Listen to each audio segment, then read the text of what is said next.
اعوذ باللہ من الشیطان الرجیم، بسم اللہ الرحمن الرحیم۔ السلام علیکم۔ آج کا لفظ ہے الرحیم۔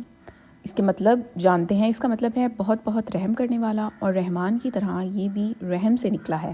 اس کا روٹ ورڈ بھی رحم ہے، لیکن اس کا وزن مختلف ہے۔ اس کا وزن فاعل سے نکلا ہے، یعنی کسی کام کو بار بار کرنے والا۔ اس سے اس کا مطلب بنتا ہے بہت بہت دفعہ۔ اب ہم اس کی اہمیت جانیں گے۔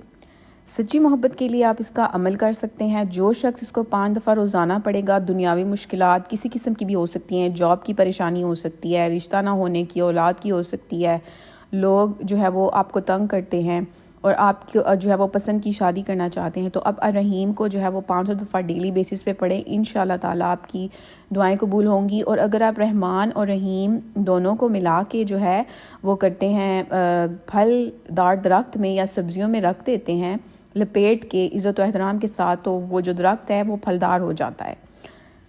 اچھا، اب ہم جو ہے وہ جانیں گے کہ یہ جو صفاتی نام ہے اللہ تعالیٰ کا الرحیم، اس کو جاننے سے یہ جب ہم پڑھتے ہیں نا، تو اللہ تعالیٰ کے لیے دل میں اتنی محبت محسوس ہوتی ہے کہ آپ خود حیران ہو جائیں گے۔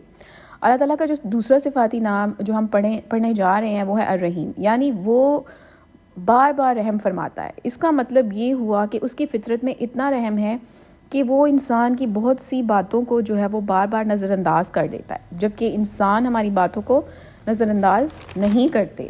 وہ جو ہے وہ ہمیں جج کرتے ہیں، ہمیں احساس دلایا جاتا ہے اگر ہم سے کوئی غلطی بھی ہو جائے، کسی قسم کا ہم پہ رحم نہیں کیا جاتا۔ لیکن اگر ہم اس چیز کو اللہ تعالیٰ کے ساتھ جوڑتے ہیں تو وہ ٹوٹلی اپوزٹ ہے۔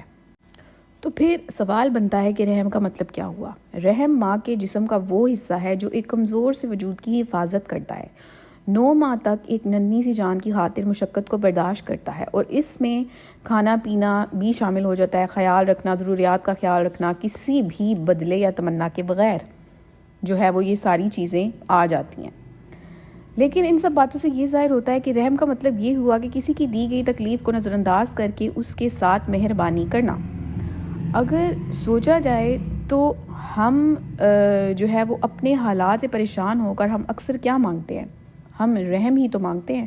ہم اپنے گھر والوں سے رحم مانگتے ہیں، ہم اس دنیا والوں سے مانگتے ہیں رحم، دوستوں، کولیگز، اپنے ان لاز، اپنے شوہر، اپنے بچوں، ہر ایک چیز سے جو ہے وہ ہم رحم ہی مانگتے ہیں، لیکن ہمیں رحم نہیں ملتا، بلکہ ہمیں ذلت اور رسوائی دی جاتی ہے۔ جبکہ ہمیں کرنا کیا چاہیے؟ ہمیں کرنا یہ چاہیے کہ جو بھی ہم لوگوں سے مانگ رہے ہوتے ہیں، ہم رو رہے ہوتے ہیں، ان کے آگے گڑا رہے ہوتے ہیں، جو کہ ہمارے جذبات کی کوئی قدر و قیمت جو ہے وہ نہیں جانتے، تو ہمیں اللہ تعالیٰ سے رحم مانگنا چاہیے اپنے رشتوں کے لیے۔ جو لوگ ہمارے ساتھ غلط کرتے ہیں، ہمیں اپنا کیس کسی سے بھی ریلیٹڈ ہو سکتا ہے، اللہ تعالیٰ کی عدالت میں لے کے جانا چاہیے، اللہ تعالیٰ سے رحم کی امید رکھنی چاہیے۔ یہ پڑھ کے مجھے اللہ تعالیٰ سے اتنی محبت محسوس ہو رہی ہے۔ اگر آپ لوگوں کو بھی ایسا فیل ہو رہا ہے تو کمنٹ میں ضرور بتائیے گا۔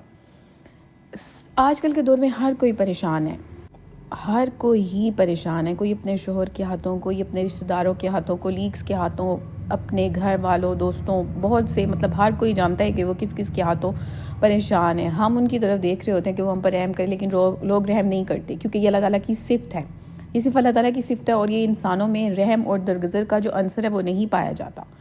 اسی لیے ہمیں صرف رحم کی امید اللہ تعالیٰ سے رکھنی چاہیے۔ ہمیں اللہ تعالیٰ سے دعا کرنی چاہیے کہ وہ ہماری مشکلات، ہماری پریشانیوں کو دور کرے، کیونکہ ایک وہی ہے جو ہم سے سچی محبت کرتا ہے، جو 70 ماؤں سے زیادہ بڑھ کر رحیم ہے، ہم سے محبت کرتا ہے، 70 ماؤں سے زیادہ بڑھ کر اپنے انسان کی قدر و قیمت کو جانتا ہے۔ اسی لیے اگر آپ رحم چاہتے ہیں تو یہ دنیا والوں سے نہیں ملے گا۔ دنیا والے نہ ہماری غلطیاں معاف کریں گے، نہ ہمیں پناہ دیں گے، نہ وہ ہمیں سمجھیں گے۔ دنیا والے غصہ کریں گے، ہمدردی نہیں۔ دنیا والے رحم نہیں کرتے، نہ ہی وہ ہماری خطاؤں سے جو ہے وہ صرف نظر کرتے ہیں۔ تو یہ بس اللہ تعالیٰ کرتا ہے، یہ صرف اسی کی خوبی ہے۔ امید کرتی ہوں کہ آپ کو آج کی ویڈیو بہت اچھی لگی ہوگی۔ اگر اچھی لگی ہو تو میرے چینل کو سبسکرائب کر دیں۔ ملتے ہیں نیکسٹ ویڈیو میں ایک اور صفاتی نام کے ساتھ۔